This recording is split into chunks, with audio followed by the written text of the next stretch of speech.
Fala aí, rapaziada, tudo beleza? Bora gravar o vídeo de hoje e começo sempre, tradicionalmente, com aquele pedido clássico para você que pinta aqui pela primeira vez ou pinta eventualmente e ainda não fez a sua inscrição no canal. Por favor, o faça, meu velho, isso me ajuda, aumenta a relevância, aumenta a abrangência do trabalho que aqui desenvolvo e, se for do seu interesse também, ative as notificações aí para ser avisado quando pinta material novo por aqui. Além disso, caso goste do vídeo, já curta aí, compartilhe também com sua rapaziada, pois faz o trabalho chegar mais longe, beleza? E o tal do vídeo devastador, hein? Até o momento aqui, quando eu gravo, às 9h20 da manhã dessa quarta-feira, dia 13 de maio, ainda não foi publicizado o tal do vídeo devastador, né? Que ontem foi assistido em conjunto pelo ministro Celso de Mello, por membros da Procuradoria-Geral da República e pelo ex-ministro, ex-juiz Sérgio Moro, acompanhado da sua defesa nesse processo, do qual ele também está sendo investigado. É bom que se fique claro que Sérgio Moro também é investigado nesse processo aí. Ontem a gente teve um conflito de versões a respeito desse vídeo, né? Para uns vinculados à versão de Sérgio Moro, o conteúdo seria devastador. Para outros, seria uma reiteração, apenas com palavras mais chulas, com termos um pouco mais dignos de arquibancada de estádio de futebol, para o que já havia sido dito por Jair Bolsonaro. Temos que aguardar, né? A gente só vai poder ter a nossa avaliação precisa mesmo quando tivermos a chance de assistir o vídeo ou ao menos ouvir o áudio, né? Ter acesso ao que de fato aconteceu ali. A priori, eu considero a palavra devastador muito forte. Eu acho que um vídeo devastador tivemos poucos na história política recente brasileira.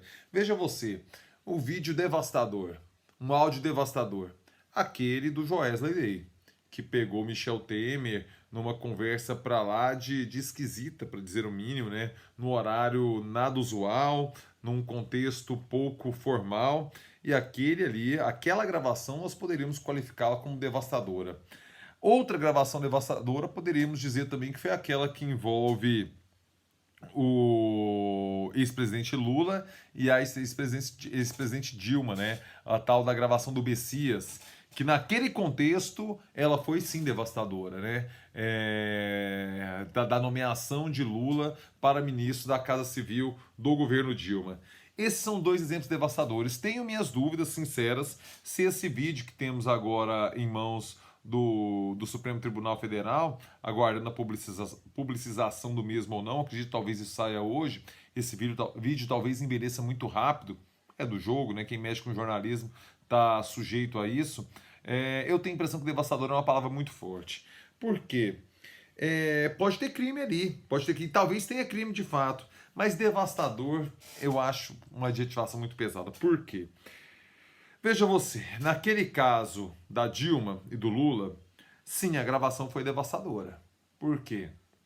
Ali a gente viu que incendiou as manifestações pró-impeachment, impediu o Lula de tentar corrigir a rota, que naquele momento ele, como ministro da Casa Civil, talvez ainda conseguisse cooptar o Centrão e evitar o impeachment de Dilma Rousseff. Naquela circunstância, a divulgação daquela gravação foi devastadora. A do Michel Temer já não foi exatamente, foi meio devastadora. Aquela gravação do Joesley Day, do diálogo noturno entre o ex-presidente Michel Temer e o empresário da carne Joesley Batista, foi devastadora para a reforma da Previdência, mas não foi devastadora para o mandato de Michel Temer. Ele conseguiu, devido à sua exímia articulação no Congresso Nacional, né, ele transitava muito bem no Centrão, ele conseguiu permanecer com seu mandato e entregou a faixa para Jair Bolsonaro no final de 2018, tal qual se previa. Naquele contexto, talvez se o Rodrigo Maia tivesse ambição presidencial, ele poderia vir a ser presidente, né? Ele tinha força no Congresso para isso. Se aprovasse o impeachment de Michel Temer naquele contexto, ele era o terceiro da linha sucessória, viria a assumir para uma eleição indireta. Com a força que ele tem no Congresso, é provável que ele vencesse e terminasse como presidente. Uma opção Rodrigo Maia não fez. Então você vê que, mesmo com conteúdo muito pesado, ele foi devastador no sentido do poder de Michel Temer. Acabou com a reforma da Previdência e ali, a partir do Joesley Day, Michel Temer se transformou num pato manco. Mas não foi devastador para o mandato dele. Vocês compreendem? O que esse vídeo, a publicização desse vídeo, pode ter de devastador? O cometimento de um crime por Jair Bolsonaro, mas aí sempre voltamos à esfera política. Porque no caso de um crime comum, a Procuradoria, o Augusto Aras, teria que apresentar uma denúncia ao Supremo Tribunal Federal. Para julgar, o Supremo teria que apresentar essa denúncia ao Congresso Nacional. E ali o rito seria o mesmo que o do impeachment. O Jair Bolsonaro teria que ter 1/3 dos deputados para barrar o julgamento dessa denúncia no Supremo. Caso ele não consiga, volta-se. Aí, durante o julgamento, o presidente é afastado da sua cadeira, certo? E durante esse processo, 180 dias, você tem aí 6 meses, né, para que o Supremo julgue. E aí o Supremo o condena ou não desse crime comum da denúncia apresentada pela Procuradoria-Geral da República. A questão volta tudo na política, né? Hoje ficou mais caro para o Centrão, para que Bolsonaro faça a cooptação do Centrão, como está fazendo. Segundo o que se falou, inclusive esse é um dos temas discutidos nessa reunião, nessa fatídica reunião do dia 22 de abril. Dia, inclusive, em que as naus portuguesas desembarcam, né? O registro oficial coloca que é quando as naus portuguesas desembarcam lá em Porto Seguro, né? Não tem nada a ver, isso eu lembrei agora do dia 22 de abril. Não tem nada a ver com o contexto atual, não. E nem com o que eu estou falando aqui, foi só uma lembrança de momento mesmo. Voltando à questão, é que o Jair Bolsonaro, nesse vídeo, caso ele tenha, e talvez tenha realmente, a gente vai precisar ver, tenha cometido crime, você ainda tem a vinculação com a perspectiva política, certo? Vai desgastando, né? Você vai ter que fazer uma cooptação mais explícita, oferecer mais ao Centrão, e o Centrão é aquele grupo político sem muito apego ideológico, né? Com zero apego ideológico. Tem uma tendência sim mais à direita, só que não teve problema nenhum a se alinhar ao governo do Luiz Inácio Lula da Silva e também não teve pudor algum ao se aliar ao governo de Dilma Rousseff. E assim como se alia, ele sai fora sem o menor constrangimento também. Foi o que aconteceu quando perceberam que o desgaste seria maior permanecendo no governo de Dilma Rousseff, saíram, votaram pelo impeachment e depois voltaram para o governo já sob a gestão de Michel Temer. Então esses caras transitam, cara, sem o menor constrangimento, não ficam vermelhos, não tem vergonha nenhuma de pular de um barco de outro, de uma orientação ideológica a outra. Tem uma tendência, sim, a um posicionamento à direita, só que não os impede de fazer nenhum tipo de acordo com a esquerda. O exemplo são os 13 anos que o Partido dos Trabalhadores ficou ali na presidência nacional.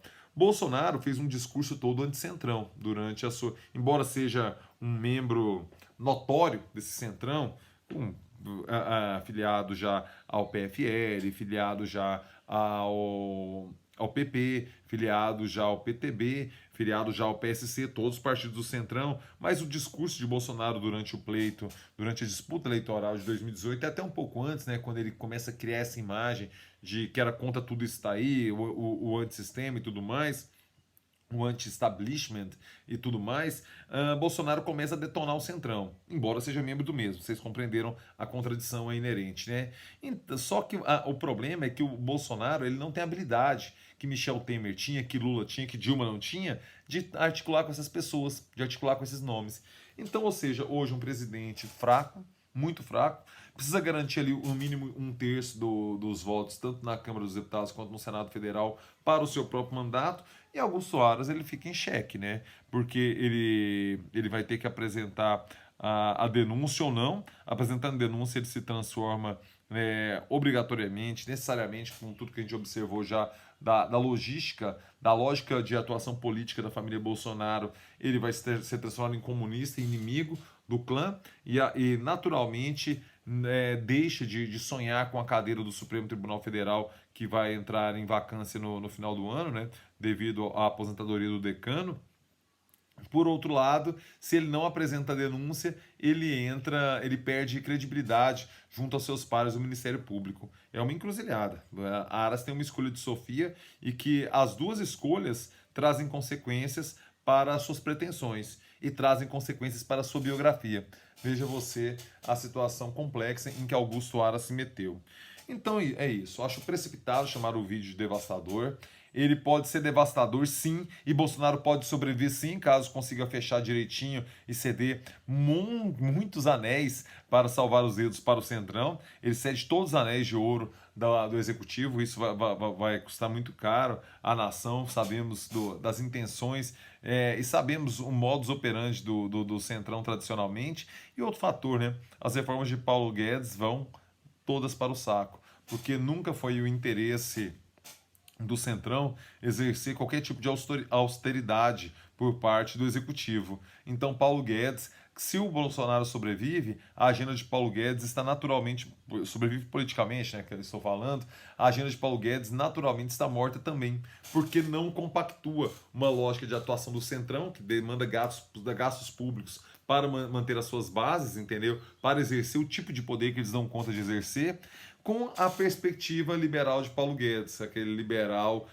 Pinochet, né? Que, na verdade, o que Paulo Guedes gostaria de impor seu liberalismo tal qual aconteceu no Chile. E aquele liberalismo chileno só acontece em situações não democráticas, onde você não tem oposição, você não tem parlamento, você impossibilita a disputa social da democracia na rua, e aí você passa o que você quer em regimes ditatoriais. Em regime democrático, o Chile não teria esse modelo de liberalismo tal qual tivemos. Somente numa ditadura ele consegue ser imposto goela abaixo para a sociedade. Então é bom a gente ter essa clareza também. O que o Paulo Guedes ambiciona é muito difícil, para não dizer impossível, de se conquistar em regime democrático. Esse é outro ponto que se aborda muito superficialmente ou quase nada por parte de analistas de economia, certo?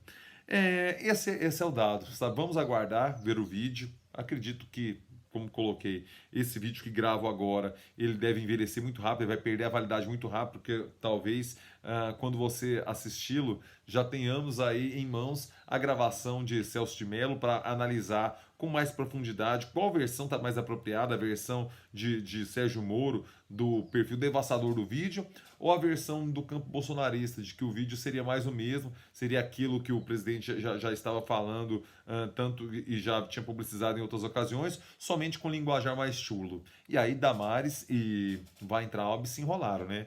Aparentemente, o que vazou ontem para a imprensa de testemunhas de pessoas que assistiram é que o Ernesto Araújo nem chegou a falar da China, né? Mas não, nada que o constranja muito, porque o que ele já falou em redes sociais aí sobre a China já é problema diplomático para mais de metro, né? Mas naquela circunstância da reunião, parece que quem deu mais com a língua nos dentes ali foi, mais uma vez, essa figura lamentável chamado Abraham Weintraub, né?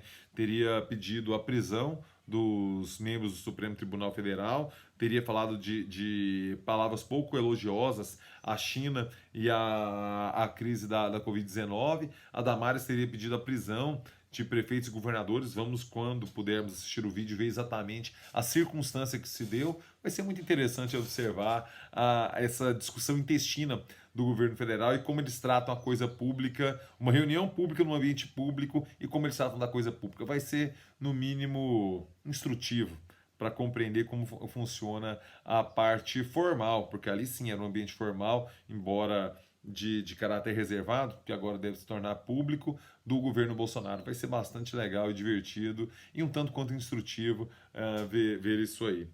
É isso, rapaziada. Hoje, às 9 da noite, hoje quarta-feira, dia 13 de maio, faço uma live com o deputado estadual Virmondes Cruvinel. Ele ambiciona a candidatura a prefeito de Goiânia. Vamos conversar sobre isso. Vamos conversar sobre projetos polêmicos da Assembleia Legislativa, o que está acontecendo, o que se passa por lá.